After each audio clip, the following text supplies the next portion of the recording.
누구인가. 맘 아파 헤매는 그대로다.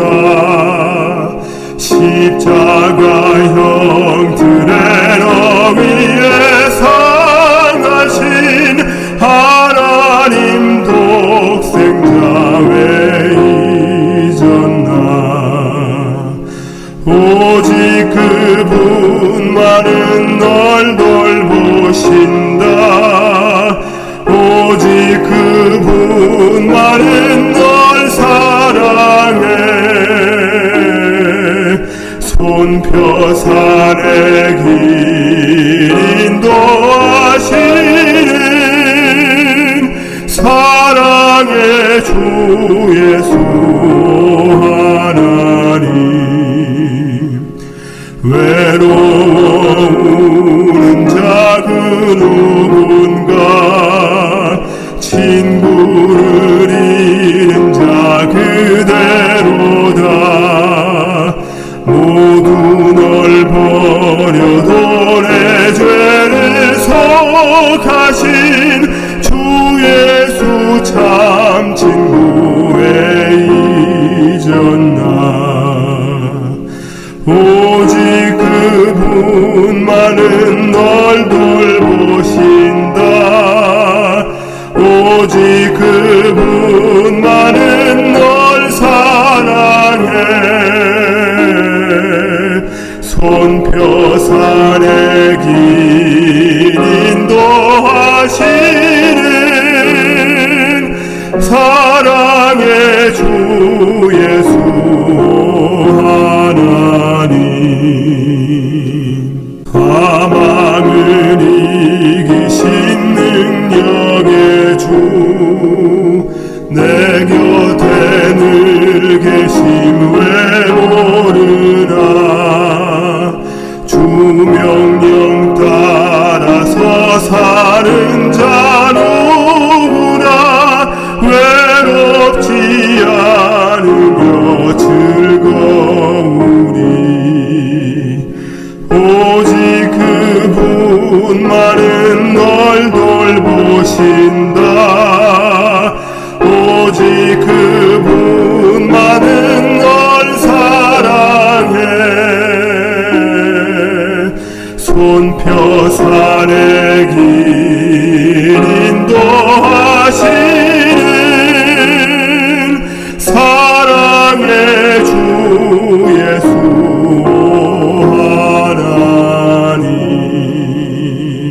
하나님. 우리 다 함께 기도하도록 하겠습니다. 하나님 우리 아버지 감사합니다. 하나님께서 오늘도 우리를 강한 천사로 돌보시고 우리의 발걸음을 주의 성전으로 인도해 주시는 은혜를 감사합니다. 하나님 여기에 머리 숙인 주님의 귀한 백성들의 마음마다 하나님의 성령께서 충만히 임하여 주셔서 말씀의 은혜의 깊은 감동이 있을 수 있는 시간이 될 수 있도록 하나님 은혜 내려 주시옵소서. 예수님의 이름으로 기도합니다. 아멘.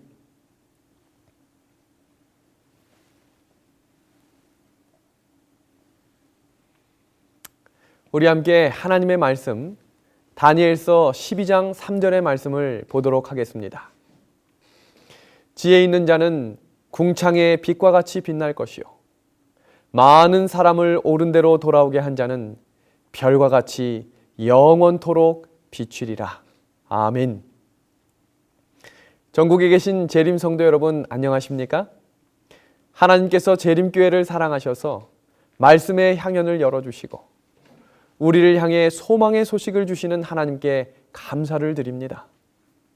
비록 이 자리에 서 있는 제가 부족하지만 우리가 믿는 하나님과 진리의 말씀인 성경은 온전하시기 때문에 그 믿음을 가지고 이 자리에 섰습니다. 성령께서 각자의 영적 필요를 아시고 이 자리에 함께 불러주셨으니 말씀이 선포되는 모든 마음마다 가장 필요했던 그 음성 울려 퍼지기를 주님의 이름으로 기도합니다. 성경에서 말하는 세 가지 영원한 것이 있습니다. 첫 번째는 히브리서 13장 8절에 하나님께서는 영원하다고 말씀하고 계십니다. 두 번째는 마태복음 24장 35절에 하나님의 말씀은 영원하다고 말씀하고 계십니다. 그리고 세 번째는 요한일서 2장 17절에 하나님의 말씀을 끝까지 순종하는 사람은, 즉 하나님의 뜻대로 사는 사람은 영원하다고 우리에게 가르쳐주고 있습니다. 오늘 우리의 말씀의 주제가 바로 주님의 뜻대로 살기로 했네입니다. 그렇다면 주님의 뜻대로 사는 사람의 특징은 무엇일까요? 하나님을 신뢰함으로 분명한 정체성을 가지고 살아가는 사람입니다. 다니엘서 1장은 악이 선을 이기는 것처럼 보이는 상황입니다. 청년의 나이에 다니엘은 승리로 시작한 것이 아니라 실패로 시작하게 되었습니다. 어렵고 고통스러운 생활로 시작합니다. 포로로 끌려가는 다니엘은 어떤 생각이었을까요? 아마 다시는 부모님을 볼 수 없겠지. 외국에서 포로 생활은 참 많이 힘들겠지. 그러나 다니엘은 이 고통 속에서, 이 슬픔 속에서 문제를 바라보지 않고 하나님을 바라봄으로 그의 마음을, 신뢰를 하나님께 두었습니다. 왜냐하면 다니엘은 주님의 뜻대로 사는 사람이었기 때문입니다. 뉴욕타임즈에서는 매년마다 세계 영향력을 끼치는 100명을 선정하여 발표를 합니다. 빅터 마야보츠라고 하는 박사님이 그 가운데 10년 동안 413명을 연구하여서 그 사람들은 어떻게 그렇게 유명해질 수 있었는지, 그들만이 가진 특징이 무엇인지, 이 사람들이 무슨 공통점을 가지고 있었는지를 연구해서 발표했습니다. 그런데 참 놀랍게도 그들의 공통점은 다음과 같았습니다. 부모님이 이혼하시고, 개인의 질병들이 있고, 학업 문제가 있고, 특별한 어려움이 있었습니다. 가정 환경의 문제, 신체 조건의 문제, 어려운 환경 속의 문제들을 만난 사람들이었습니다. 그러나 그들은 모두 어려움을 극복하고 성공했다고 하는 공통점을 가지고 있었습니다. 우리 가운데에도 이런 어려움이 나의 삶의 문제를 가로막고 있을 수 있습니다.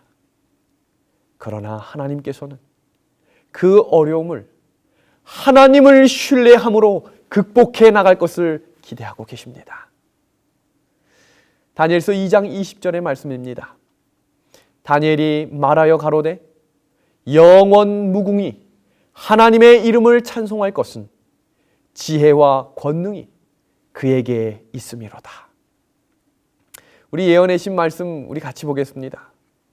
우리가 이 세상에서 당하는 온갖 고통과 시련은 우리로 하여금 그분의 거룩함에 참여하는 자가 되게 하고 그분 앞에서 발견하는 충만한 기쁨에 동참하는 자를 만들기 위한 그분의 사랑의 섭리를 이루고자 허락된 것이다. 위기 속에, 고통 속에 다른 사람들에게 잊혀져 살지 모르겠습니다. 하나님께서는 우리가 이 고난을 딛고 일어서서 하나님의 사람이 되기를 원하십니다. 그 어려움을 하나님을 신뢰함으로 극복해 나갈 것을 기대하고 계십니다. 우리의 발걸음이 한 걸음 한 걸음 하나님께 나아가는 사람들이 됩시다. 제가 몇 년 전에 터키의 유명한 이슬람 사원을 방문했던 적이 있습니다. 천장에 빛이 비치는 멋진 사원이었습니다. 그런데 그 안에 깨진 천장이 있는 곳입니다.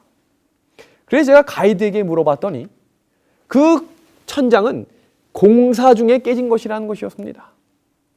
공사를 진행하다가 그 깨진 유리를 어떻게 할까 고민하던 건축가가 거기에 하얀 시멘트를 붙여서 공사를 하였다는 것입니다.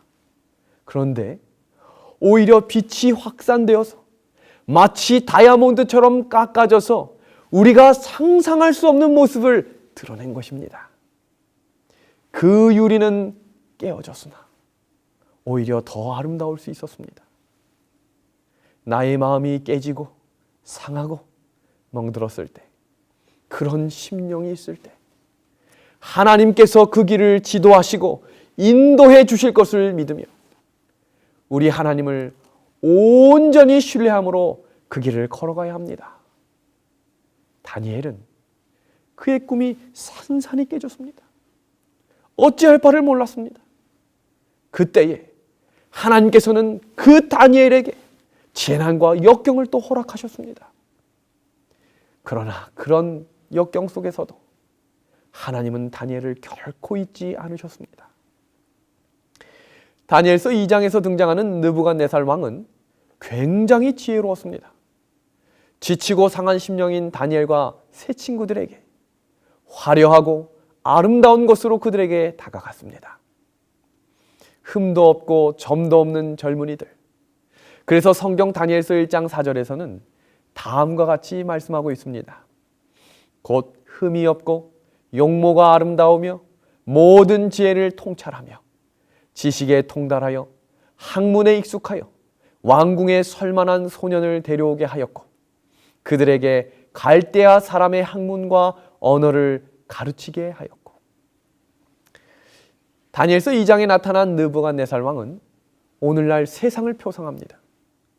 세상은 화려하고 아름다운 것으로 우리에게 다가와 내가 누구인지를 잊어버리게 만들고 나의 정체성을 포기하게 만듭니다.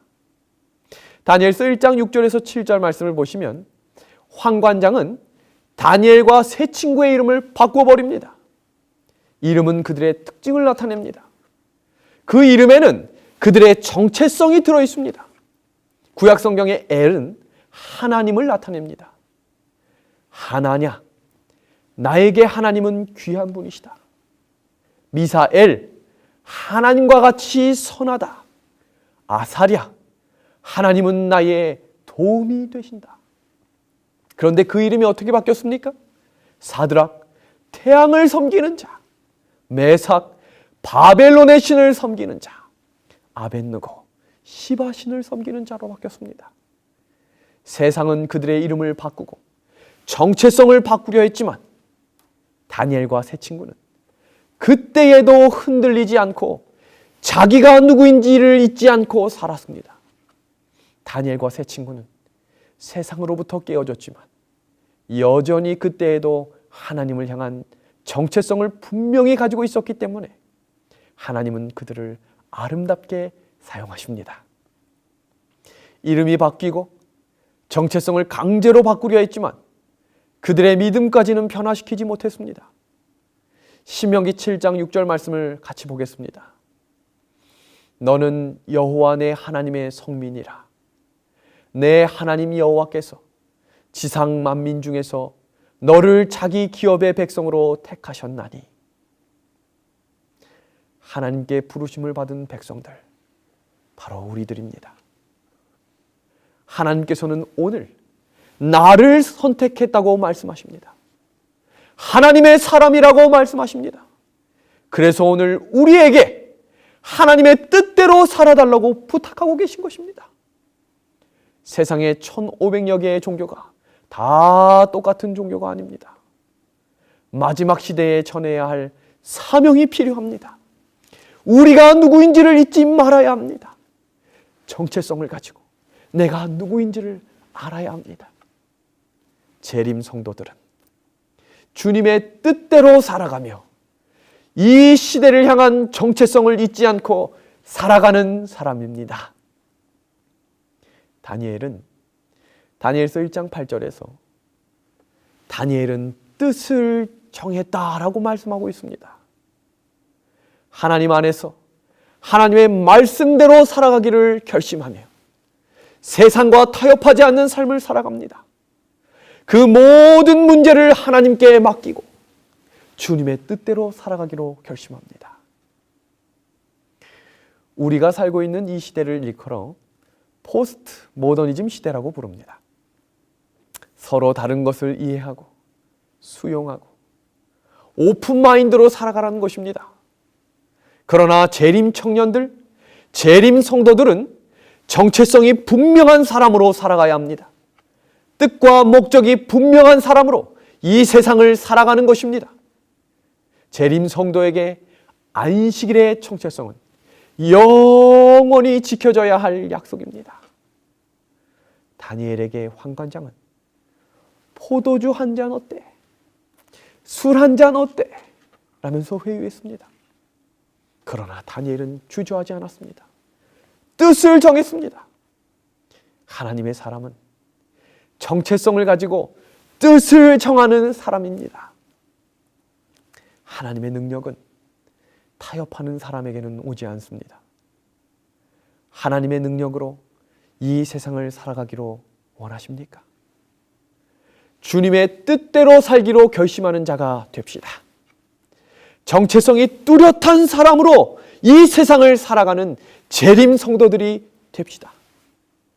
부조와 선지자 46페이지에는 다음과 같이 우리에게 권면하고 있습니다.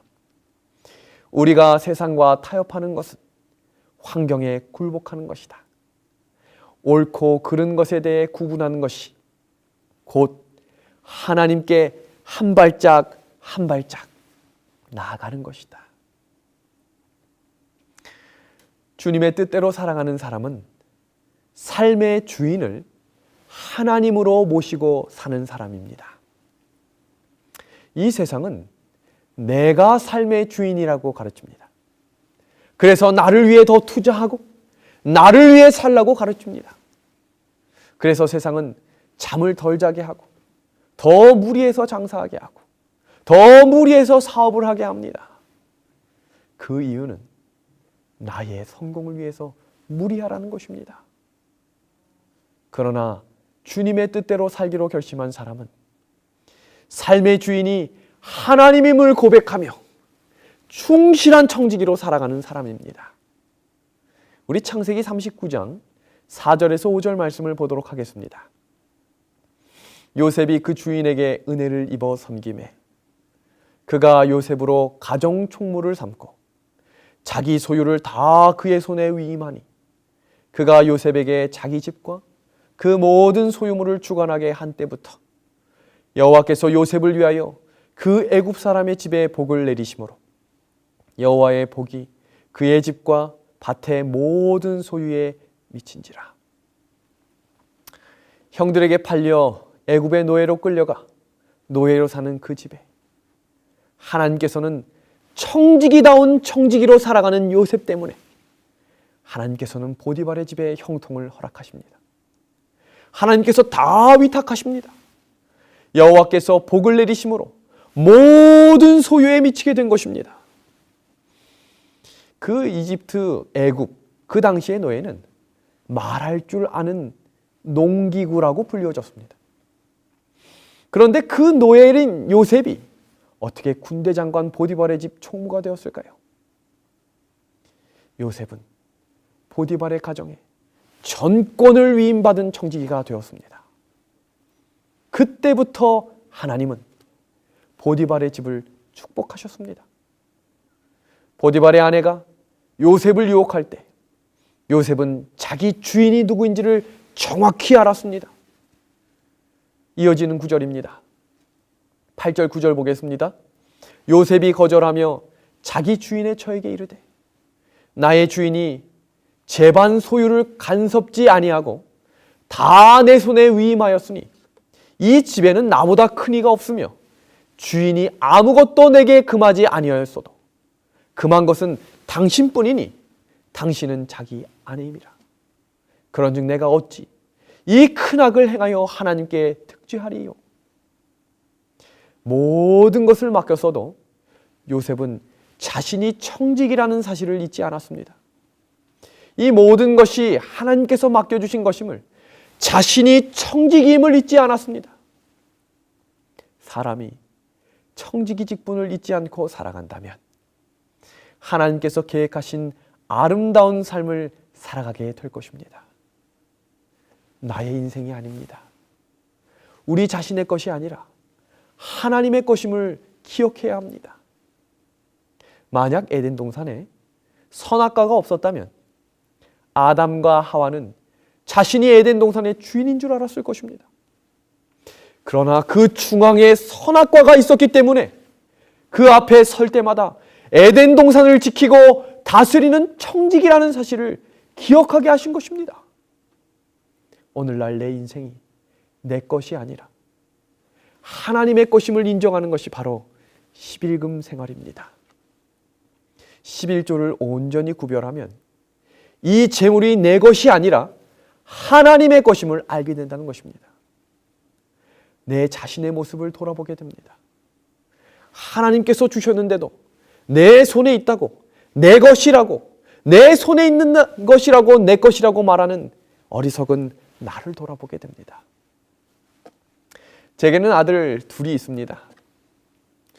우리 첫째 아들의 이름이 윤태섭인데, 태섭이가 유치원을 다녀오면 배고프다고 마트에를 가자고 자주 이야기를 합니다.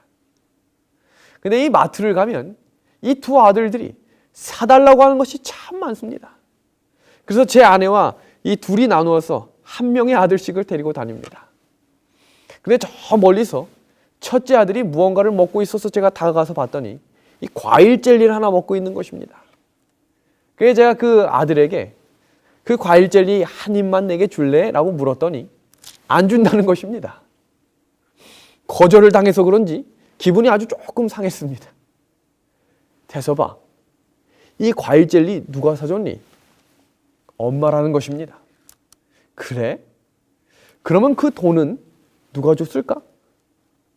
이 아들이 다 알지만 이렇게 되묻습니다. 아빠야? 그 작은 아들의 모습에서 제 모습을 보게 되었습니다. 하나님께서 주셨는데도 내 손에 있다고, 내 것이라고 생각하는 어리석은 나를 보게 되었습니다. 하나님께서 주셨는데도 내 손에 있다고, 내 것이라고 생각하는 우리들의 모습이 아닙니까? 재능도 선천적이든 후천적이든 모두 하나님께서 우리에게 주신 것입니다. 우리의 몸도 내 것이 아닙니다. 건강도 우리의 것이 아닙니다. 하나님께서 주신 것을 관리하는 것입니다. 그래서 주님 뜻대로 살아가기로 결심하는 사람은 매일 아침 하루의 일과를 시작하기 전에 하나님께 온전히 나의 삶을 맡길 수 있어야 합니다. 제가 새벽마다 우리 교회 새벽 기도를 운영하고 항상 개인 기도를 드릴 때 드리는 기도가 있습니다. 하나님 아버지, 오늘 제가 할 일을 아버지 손에 다 맡깁니다. 오늘 나의 배우자, 나의 자녀, 나의 부모님을 아버지 손에 다 맡깁니다. 오늘 제가 만나야 할 수많은 사람들을 아버지 손에 다 맡깁니다. 오늘 불안한 제 미래와 제 연약한 건강마저도 아버지 손에 다 맡깁니다. 우리가 우리의 모든 것을, 관련된 모든 사람을 하나님 아버지께 맡길 때 결코 실수 없으신 우리 하나님께서 우리를 최선의 길로 인도해 주실 것입니다. 2013년 3월에 강원도 영월이라고 하는 교회로 발령을 받고 그해 5월부터 영월교회 건축을 시작하게 되었습니다. 우리 건축위원회에서는 교회를 건축하는 데 있어서 두 가지 중요한 원칙을 세웠습니다. 첫 번째는 우리는 빚을 지고 성전을 건축하지 않는다. 두 번째, 우리는 안식일에는 무슨 일이 있어도 건축하지 않는다. 우리 성도님들이 아시는 것처럼 건축이 그렇게 넉넉하게 이루어지는 교회는 많지 않습니다. 우리 영월교회도 마찬가지였습니다. 건축을 다 설명드리지 않아도 그 가운데 어떤 어려움이 있는지 넉넉하지 않은 상황들을 다 아실 것입니다. 그런데 그 건축 중에 한 사건이 일어났습니다. 그 어렵고 정말 많은 헌신으로 이루어지고 있는 그 건축 현장 가운데 건축을 담당했던 중간업자 책임자 한 명이 수천만 원을 들고 도망가는 일이 생긴 것입니다. 여러 성도들과 건축위원들과 저 또한 큰 시련 앞에 넘어지게 되었습니다. 이 일을 어떻게 해결해야 될지 아무리 기도해도 해결책이 보이지 않는 것입니다. 그런데 건축을 담당했던 공사 현장의 책임자가 저희들을 찾아와 이렇게 이야기하는 것입니다. 그 수천만 원에 조금이라도 그 손해를 덜 하기 위해서는 안식일에 공사를 해야 된다는 것입니다. 공사 기간을 단축해야지 이 공사가 그래도 잘 마무리될 수 있다는 것입니다. 많은 사람들, 특히 저에게도 그 이야기가 참 유혹으로 다가왔습니다. 그러나 우리들이 세웠던 원칙을 기억하며 안식일에는 공사하지 않는다. 하나님의 교회를 건축하면서 어떻게 하나님의 방법대로 하지 않을 수 있는가? 건축위원들과 장로님들과 다시 한번 우리는 안식일에 공사하지 않도록 결정을 하고 하나님의 방법으로 간구하며 기도하고 전 교인이 함께 기도하기 시작했습니다. 제가 2013년 3월에는 이 74kg가 나갔습니다. 그런데 현재는 지금 66kg입니다. 그때 2주간을 금식 기도를 하며 매일 새벽 차가운 시멘트 바닥에서 매일 새벽 기도를 드렸어요. 그 문제가 해결될 때까지 하나님 제가 죽을지도 몰라요. 제발 도와주십시오. 간절히 기도했습니다. 여러 성도들이 한 마음으로 기도하기 시작했습니다. 그때 하나님의 은혜가 부어지기 시작했습니다. 군대의 전역을 얼마 앞두지 않은 한 청년이 자기가 대학 복학하기 위해 모은 적금과 자신의 눈을 수술하기 위한 라식 수술비를 얼마 되지 않는 돈이라며 가지고 와 무명으로 하나님께 헌금하고 싶다고 제게 헌금을 드렸습니다. 그 소식이 전해지자 한 집사님은 자녀의 대학 입학금과 등록금을 적금으로 든 모든 돈을 하나님의 성전을 위해 드리게 되었습니다. 한 장로님은 자기의 귀한 적금을 하나님께 온전히 헌신함으로 하나님 앞에 자기의 모든 것을 드리게 되었습니다.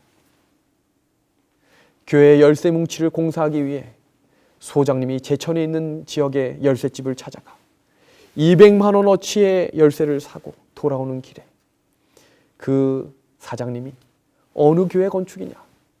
영월 재림교회 건축이다. 나도 재림교인이다. 나도 이 열쇠를 헌금하고 싶다. 이런 여러 가지 하나님의 은혜들로 교회가 건축되어지고 진행되어 가기 시작했습니다. 음향을 담당했던 사장님은 음향에 자신의 돈을 들여가며 헌신하기 시작했고, 전기를 공사하는 사장님은 헌신으로 그 모든 것들을 헌금으로 드리기 시작했습니다. 주님의 뜻대로, 주님의 방법대로 새벽마다 기도하며 금식하며 주님께 모든 것을 맡기자 하나님이 이루어 주셨습니다. 그 어려운 시절, 새벽 아무도 없는 그때에 제가 조용히 불렀던 찬미가 있습니다. 그 찬미가가 494장 하나님의 은혜로입니다. 우리 2절을 함께 불러보실까요? 왜 내게 굳센 믿음과 또 복음 주셔서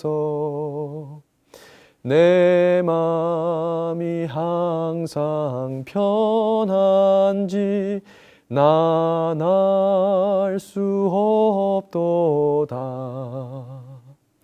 내가 믿고 또 의지함은 내 모든 형편 아시는 주님 늘 돌보아 주실 것을 내가 확신함일세.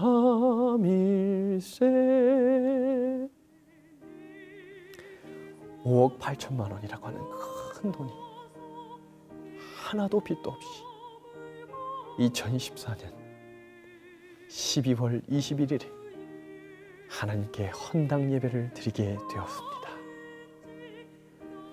주님의 뜻대로 살기로 결심하면 하나님이 그 인생을 책임져 주시고 인도해 주실 것입니다. 세상의 문제 앞에서 세상의 방법대로 싸우지 마시고 하나님의 방법대로 나아가 하나님의 방법대로 싸우는 우리들이 됩시다. 주님 뜻대로 살기로 결심하는 사람이 되므로 하나님을 신뢰하고 정체성이 분명한 사람이 되고 내 삶의 주인이 하나님임을 인정하는 청지기가 됩시다. 그래서 예수님이 다시 오실 때에 착하고 충성된 종으로 불리우는 우리 귀한 재림 성도들이 되기를 간절히 바랍니다. 주님의 뜻대로 살기로 결심하시겠습니까? 오늘 우리 성령 하나님께서 그 결심을 붙들어 주시기를 우리 주님 예수님의 이름으로 간절히 기도합니다.